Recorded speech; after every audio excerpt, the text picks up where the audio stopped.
তোমরা যারা ক্যালকাটা ইউনিভার্সিটিতে বিএ হিস্ট্রি অনার্সে 6 সেমিস্টারে পড়ছো, তোমাদের যে সিসি 13 পেপারটি রয়েছে ভারতের ইতিহাস, আধুনিক ভারতের ইতিহাস, এই পেপারটির একটি 5 নম্বরের টিকা প্রশ্ন, গদর পার্টি। এই গদর পার্টির অ্যান্সার, 5 নম্বরের অ্যান্সার নিয়ে আলোচনা করছি এই ভিডিওতে। দেখো, গদর পার্টি তৈরি করেন লালা হরদয়াল আমেরিকার সান ফ্রান্সিসকো শহরে 1913 সালে, এবং সেখানে তার অনুগামী অসংখ্য ভারতীয় বিপ্লবীরা সেখানে ছিলেন, এবং তাদেরকে একত্রিত করে লালা হরদয়াল ভারতে আসার চেষ্টা করেন, এবং ভারতে একটা গণ অভ্যুত্থানেরও তার উদ্যোগ তিনি গ্রহণ করেছিলেন। কিন্তু পরবর্তীকালে তিনি ব্যর্থ হন তার দলের মধ্যে একজনের বিশ্বাসঘাতকতার ফলে, এবং তার এই গদর পার্টি নিষিদ্ধ ঘোষিত হয় আমেরিকায়, এবং আস্তে আস্তে এই আন্দোলন স্থিমিত হয়। তো এই গদর পার্টির অ্যান্সার আমি এখানে তোমাদের সামনে তুলে ধরছি। দেখো, লালা হরদয়াল মোহন সিং ভাকনার সাহায্য নিয়ে আমেরিকার সান ফ্রান্সিসকো শহরে গঠন করেন 1913 খ্রিস্টাব্দে গদর পার্টি। শিখ, খ্রিস্টান, মুসলিম সহ প্রায় 15,000 প্রবাসী ভারতীয় এই দলের সদস্যপদ গ্রহণ করেন।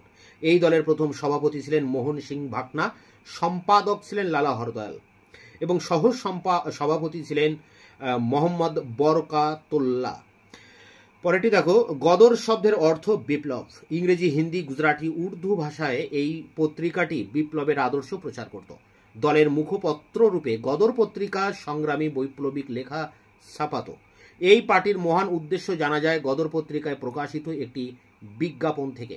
বিজ্ঞাপনটি ছিল এরকম: বীর সৈনিক চাই ভারতে গদরের, অর্থাৎ বিপ্লবের আগুন জ্বালাবার জন্য বীর সৈনিক চাই, বেতন মৃত্যু, পুরস্কার শহীদত্ব, বৃত্তি স্বাধীনতা, সমরাঙ্গন ভারতবর্ষ।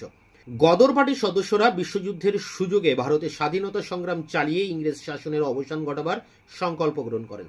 এই উদ্দেশ্যে ব্রিটিশ সেনাবাহিনীতে নিযুক্ত ভারতীয় সেনাদের স্বাধীনতার আদর্শে উদ্বুদ্ধ করতে ও ভারতীয় বিপ্লবীদের সঙ্গে যোগাযোগ করে ভারতে একটি সশস্ত্র অভ্যুত্থান ঘটাতে তারা 1914 সালে যুক্তরাষ্ট্র ও কানাডা থেকে দলে দলে ভারতে ফিরতে থাকেন। রাসবিহারী বসু এদেরই সমর্থনে উত্তর ভারতে সশস্ত্র অভ্যুত্থানের কর্মসূচি নেন 21 ফেব্রুয়ারি 1915, কিন্তু কৃপাল সিং নামে এক ভারতীয় সৈন্যের বিশ্বাসঘাতকতায় শেষ পর্যন্ত সেই প্রচেষ্টা ব্যর্থ হয়।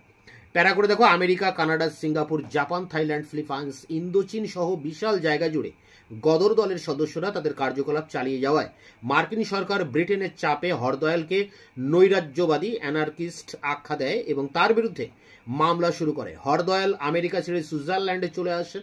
1914 খ্রিস্টাব্দে গদর পার্টির বিরুদ্ধে শুরু হয় হিন্দু ষড়যন্ত্র মামলা। অবশেষে গদর পার্টিকে নিষিদ্ধ ঘোষণা করা হয়। গদর পার্টি প্রবাসী ভারতীয়দের নিয়ে ভারতের স্বাধীনতা সংগ্রামে যে অবদান রেখে গেছে তা ইতিহাসের পাতায় সোনার অক্ষরে লেখা থাকবে। এই দলের বিপ্লবী আদর্শ ও ভাবধারা পরবর্তীকালের ভারতের বিপ্লবী আন্দোলনকে উদ্বুদ্ধ ও সংগঠিত করেছিল। গদর দলের সেই রকম এক বিপ্লবী ভাবধারা প্রকাশিত হয়েছিল 1913 19 নভেম্বর গদর পার্টির মুখপত্র গদর পত্রিকার প্রথম সংখ্যায়। আজ আমাদের হাতে কালি কলম, কাল আমাদের হাতে থাকবে রাইফেল, কালির বদলে ঝরবে রক্ত।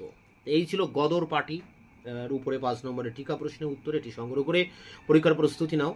তোমাদের এই পেপারে কৃষক আন্দোলনের একটি কোশ্চেন অ্যান্সার আমি এখনো দিতে পারিনি সাজেশন অনুযায়ী, সেটি খুব দ্রুত তোমাদের সামনে নিয়ে আসবো। এছাড়া তোমাদের যে লাস্ট মিনিট সাজেশন আমি দিয়েছি সেই সাজেশনের প্রতিটা প্রশ্নের উত্তর চ্যানেলে আপলোড করা আছে। তোমরা ইউটিউবে তোমাদের সাজেশনের কোশ্চেনগুলো লিখে সার্চ করলে আমার দেওয়া ভিডিওগুলো চলে আসবে বা তোমরা পাবে। যদি না পাও তাহলে আমার হোয়াটসঅ্যাপ নাম্বার 8327540655 নম্বরে তোমরা হোয়াটসঅ্যাপ করে প্রশ্নের উত্তরের লিঙ্কগুলো পেতে পারো।